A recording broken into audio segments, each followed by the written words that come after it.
حضرت عمر رضی اللہ تعالیٰ عنہ رمضان المبارک کے آخری عشرہ میں سرور کائنات صلی اللہ علیہ وسلم کے روضہ اقدس کی زیارت کے لیے گئے۔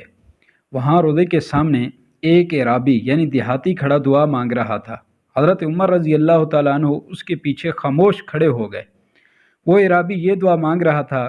کہ اے میرے رب، یہ آپ کے حبیب صلی اللہ علیہ وسلم ہیں، میں آپ کا بندہ یعنی غلام ہوں اور شیطان آپ کا دشمن ہے۔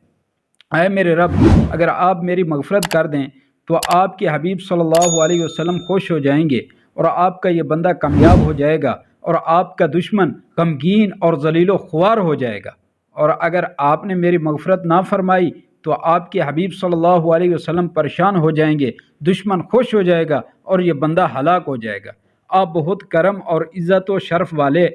اس بات سے بہت بلند و بالا ہیں کہ آپ اپنے حبیب صلی اللہ علیہ وسلم کو پریشان، اپنے دشمن کو خوش اور اپنے بندے کو ہلاک کریں۔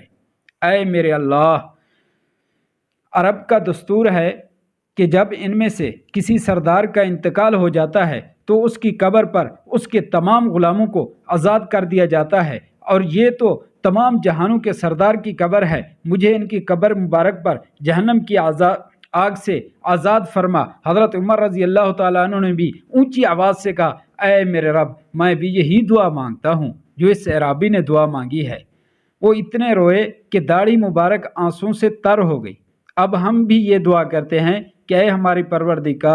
پروردگار رب کریم، ہم بھی اس آخری عشرہ میں یہی دعا کرتے ہیں جو اس اعرابی نے رضی اللہ تعالیٰ عنہ نے کی تھی، ہمارے اور ہمارے آباء و اجداد کی، ہمارے ماؤں کی، ہمارے تمام رشتہ داروں کی، اور ان تمام لوگوں کی جو اس ویڈیو کو دیکھ رہے ہیں اور جو اس ویڈیو کو شیئر کر رہے ہیں، ان سب کو جہنم کی آگ سے آزاد فرما۔